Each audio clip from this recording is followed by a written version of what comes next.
My daughter-in-law snapped her fingers at me in the middle of my son's rehearsal dinner and said, "The help can eat in the kitchen."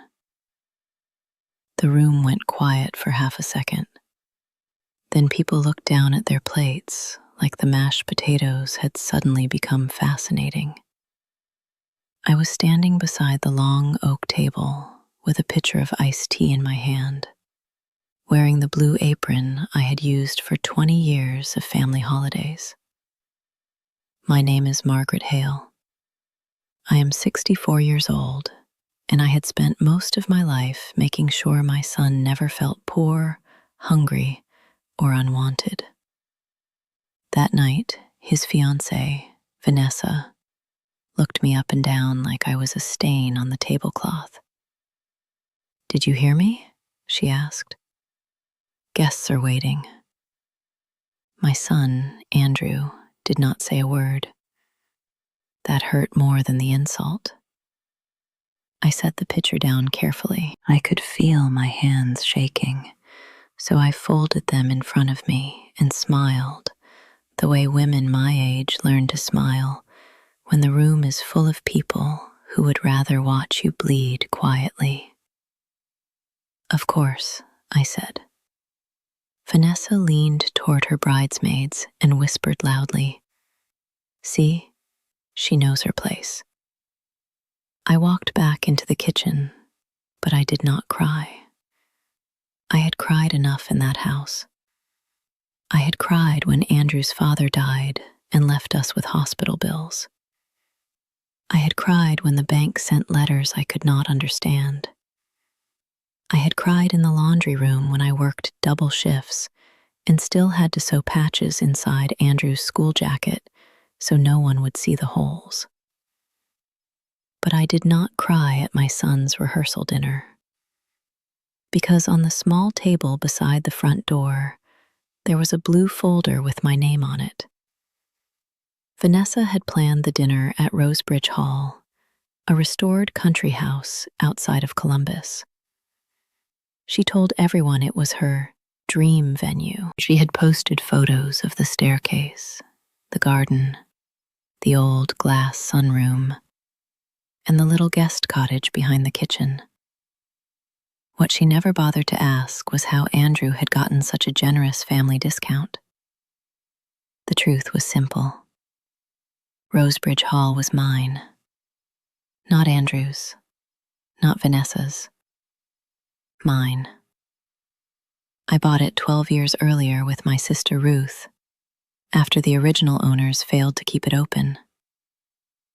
Back then, it was peeling paint, broken pipes, and empty rooms. Ruth handled events. I handled the books. We did not put our family name on the sign, because I never wanted Andrew to feel like he had to work there. I wanted him to build his own life. When he asked if he could use the hall for his wedding week, I said yes. I cut the price to almost nothing. I even offered to help decorate, because I still believed a wedding could soften hard hearts. Then Vanessa arrived with a clipboard. For 3 days, she treated me like staff. On Monday, she told me the napkins were folded wrong. On Tuesday, she asked if I could dress more appropriately for service. On Wednesday morning, she walked into my office without knocking and said, "After the wedding, we need to talk about the guest cottage." "What about it?" I asked. "Andrew says it just sits there," she said. "It would be perfect for us while we save for a house. You can sign it over as a wedding gift." I looked at her for a moment. "Sign it over?" She smiled like she was explaining manners to a child. Family helps family. That was when I knew dinner would not be peaceful. At 6 o'clock, guests filled the dining room. Vanessa's parents sat at the head of the table as if they owned the house. Her father, a loud man named Curtis, kept telling people the venue had good bones and could be more profitable if someone serious ran it. I brought out salad plates because Ruth's server had called in sick. I did not mind helping. I had served family my whole life. But Vanessa made sure everyone noticed. Margaret loves this sort of thing, she said. It keeps her busy. Andrew gave me a quick, apologetic look, then looked away. That was his habit. He felt bad, but never bad enough to speak. Halfway through dinner, Vanessa stood and tapped her glass. Before tomorrow, she said, Andrew and I want to thank everyone who helped us get here. People smiled. Phones came out. Then she looked at me. And of course, thank you to Margaret for assisting the actual staff this week. A few people laughed. I saw Ruth standing in the doorway with a tray of rolls. Her face hardened. Vanessa kept going. Some mothers struggle to let go, but Margaret is learning the right kind of involvement. Behind the scenes. That was when she snapped her fingers and told me the help could eat in the kitchen. I went through the swinging door and stood beside the sink. Ruth followed me. Say the word, she whispered. I shook my head. Not yet. Maggie. Not yet, I said again, because the blue folder was not the only thing waiting by the door. At 7:15, the realtor was due to arrive. His name was Daniel Park. He had helped Ruth and me refinance Rosebridge Hall the year before, and he was coming to discuss a small expansion on the back garden. Vanessa had seen his name on an email and assumed we were selling. She assumed a lot. The first time Vanessa came to Rosebridge Hall, she did not know I was in the office behind the pantry. The walls in that old house carry sound in strange ways. If someone talks near the side staircase, you can hear them through the vent above the bookkeeping desk. I was entering deposits from a graduation party when Vanessa walked through with Andrew and the planner. This place is charming, she said. A little dated, but charming. Andrew said, Mom loves it. Your mom loves everything old, Vanessa said. That does not mean we have to. I remember stopping with my hand above the keyboard. Then she said, after the wedding, we need to make sure she understands boundaries. I don't want her acting like this is her house. Andrew laughed weakly. She is just helping. Exactly, Vanessa said. Helping, not hosting. I sat in that office, listening to my son fail a very small test. It was not the first time. When he was a teenager, I used to think silence meant he was gentle. As he got older, I learned silence can also mean convenient. Still, I made excuses for him. His father died when he was 17.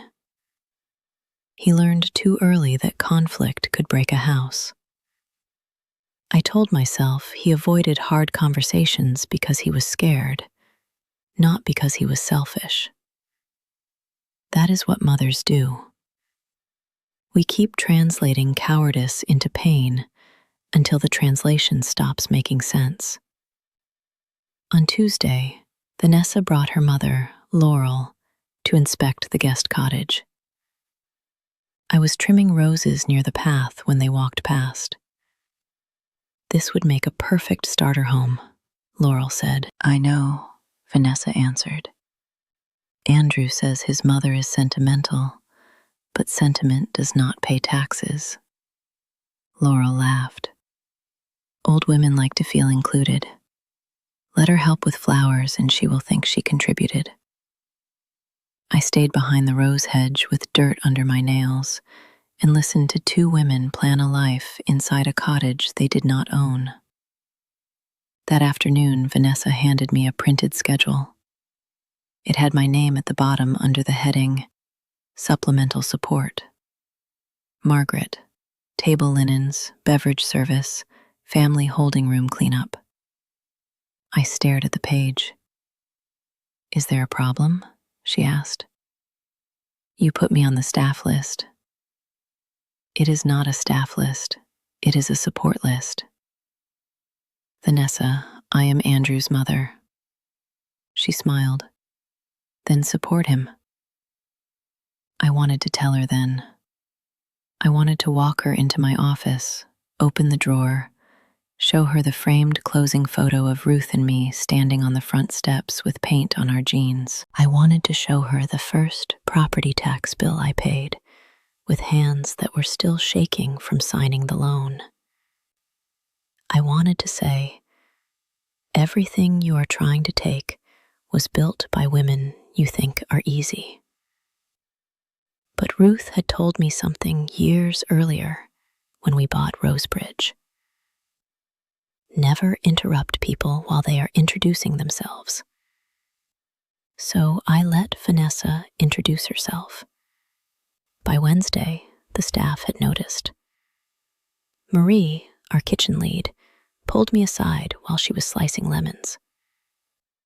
Mrs. Hale, want me to say something? No. She called you the old apron lady. I heard. Marie put the knife down. I do not like this. Neither do I. Then why are you letting it continue?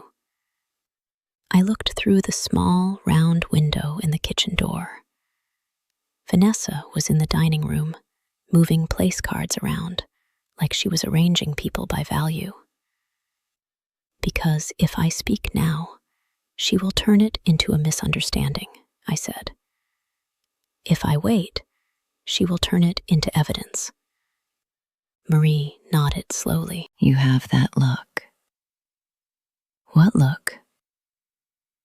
The look you had when the pipe burst in the ballroom and everybody panicked except you. I smiled for the first time that day. That pipe cost us $11,000.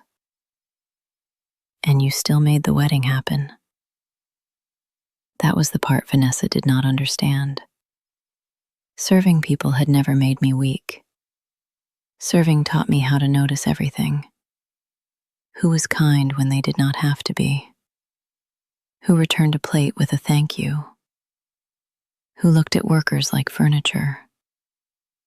Who thought a woman carrying iced tea could not own the floor under their shoes? At 7:05 on the night of the rehearsal dinner, I checked my phone. Daniel texted. Parking now. Do you still want me to bring the full file? I answered. Yes, bring the emails too. Ruth saw the screen over my shoulder. Last chance to stop this quietly, she said. Quiet ended when she snapped her fingers. Ruth's mouth tightened. Andrew? I looked through the doorway at my son. He was laughing at something Curtis said, but his eyes kept finding me and sliding away.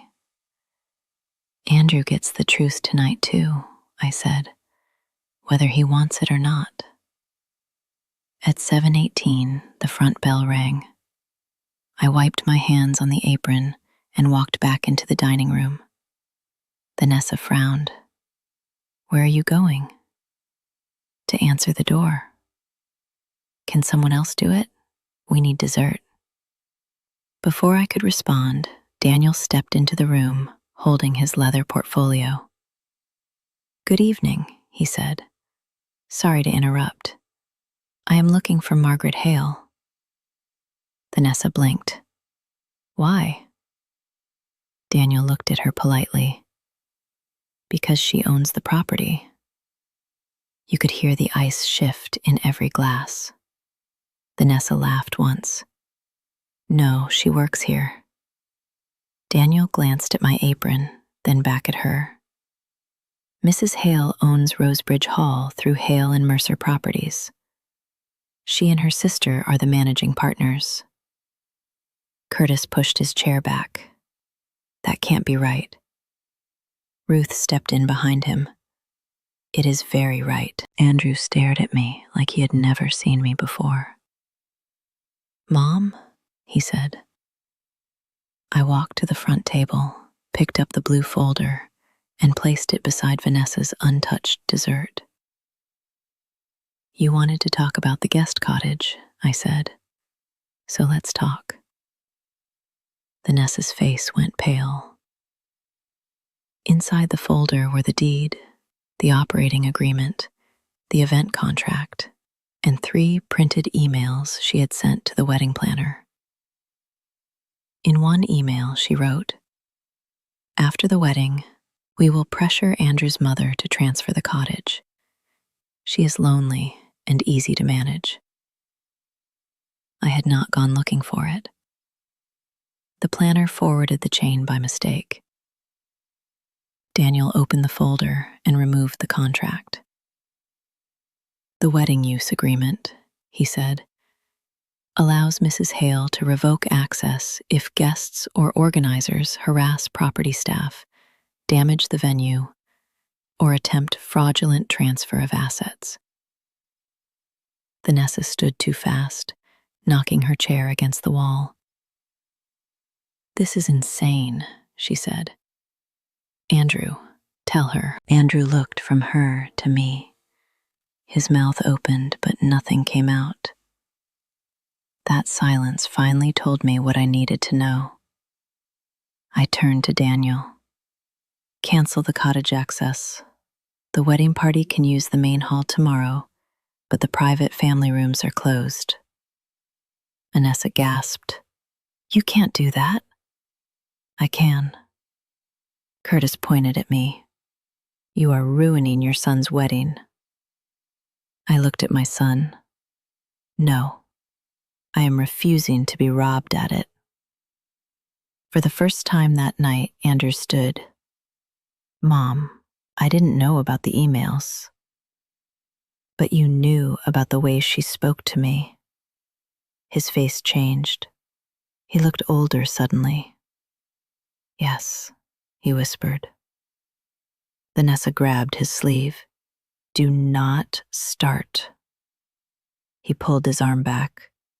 It was a small motion, but it was the first honest thing he had done all night. Vanessa started crying then, but even her tears were organized. She turned toward the bridesmaids first, then the guests, making sure everyone saw the damage before they saw the reason. I cannot believe this, she said. All I wanted was to be welcomed into this family. Ruth laughed once from the doorway. Vanessa glared at her. Is something funny? No, Ruth said. Something is familiar. Curtis stood and put both hands on the table. This family is clearly unstable. We are leaving. Daniel closed the folder. That may be best. Mrs. Hale, I recommend documenting the condition of the property before anyone exits. Vanessa's mother made a small choking sound. Are you accusing us of something? No, Daniel said. I am preventing another misunderstanding. That word landed beautifully. Misunderstanding. People use it when they want cruelty to sound accidental. Marie appeared beside the kitchen door with 2 servers behind her. None of them said a word. They simply stood there, witnesses in black aprons. And for the first time all week, Vanessa looked at the staff like they were people who could remember things. Andrew walked toward me. Vanessa grabbed his sleeve again, harder this time. If you go to her, we are done. she hissed. He stopped. For one terrible second, I thought he would stay beside her. Then he looked at my apron. The same apron I wore when I packed his school lunches. The same apron I wore when I sold pies at the church fundraiser to pay for his band trip. The same apron I wore the night his father died, because I had come home from a catering shift and still had flour on my hands when the hospital called. His face broke. "Mom," he said, "I let this happen. It was not enough. Not yet. But it was true. And truth is where repair starts." Vanessa backed away from him like he had embarrassed her more than I ever could. "You are choosing her?" Andrew looked at the folder, then at the room, then at me. "No," he said.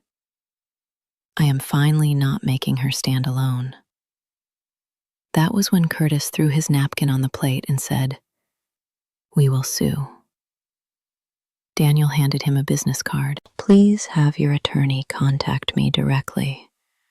Also, the guest cottage cameras recorded the inspection conversation from Tuesday. If there is a legal claim, we will preserve that footage." Laurel's face went gray. Vanessa stopped crying. There it was, the second proof object, the cottage cameras. I had not planned to use them. I did not want to humiliate anyone for private ugliness.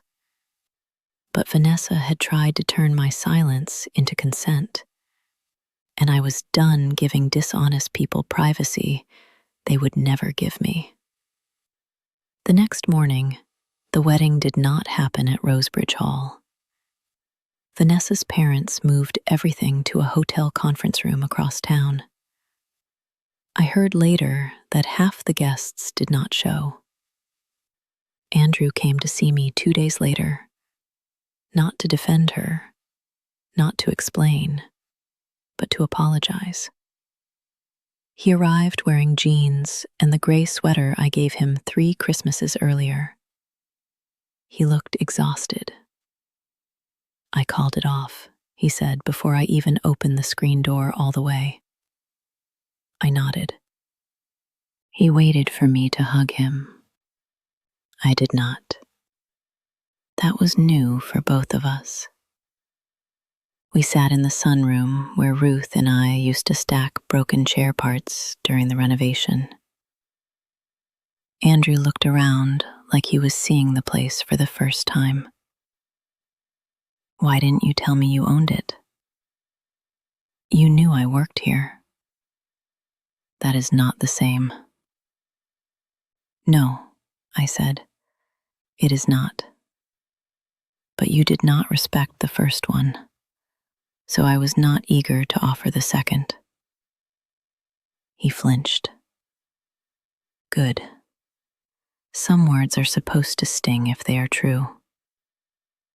He rubbed his hands together. "I thought Vanessa was stressed. I thought if I corrected her in public, it would make things worse." "For who?" He did not answer. "That is the question you need to keep asking," I said. "When you choose silence, who pays for it?" Andrew cried then. Not loud, not dramatic. Just a grown man looking at the bill for years of small cowardice. "I am sorry," he said. "I know. Can you forgive me?" I looked out at the garden. The white chairs were still lined up for a wedding that would never happen. Morning light hit the empty aisle, and for a moment I imagined walking down it alone, not toward a groom, not toward applause, but toward whatever life looked like after I stopped begging my son to defend the woman who raised him. "I can work toward it," I said, but you do not get to skip the work. He nodded. So I gave him a broom. He looked confused. The hotel crew left confetti in the driveway, I said. Start there. He almost smiled. Then he took the broom and went outside. Ruth came in 10 minutes later and found me watching him sweep. You okay? No, I said. Good, she answered. Okay comes later. She was right. Okay came in small pieces. It came when Andrew showed up the next Sunday without being asked. It came when he apologized to Marie by name. It came when he sat with Daniel and learned what Vanessa had tried to pressure me into signing. It came when he stopped saying, I didn't know, and started saying, I should have asked. I did not forgive him right away. Some people think forgiveness is a door you open because someone knocks. It is not. Sometimes it is a house you rebuild slowly, room by room, after someone you love helped burn it down. Andrew started coming by on Sundays. He fixed the loose railing near the garden. He answered phones when Ruth needed help. He sat with me in the kitchen and learned how to be uncomfortable without running from it. As for Vanessa, she sent one message. It said, You embarrassed me. I typed back, No, I introduced you. Then I blocked her. Rosebridge Hall still hosts weddings. I still wear my blue apron sometimes. Not because I know my place, but because I know my work. There is a difference. And now, whenever a bride asks why the owner still helps carry plates, I tell her the truth. Because service is not shameful. Entitlement is. If you were in my place, would you have stopped the dinner immediately? Or would you have waited for the folder to do the talking?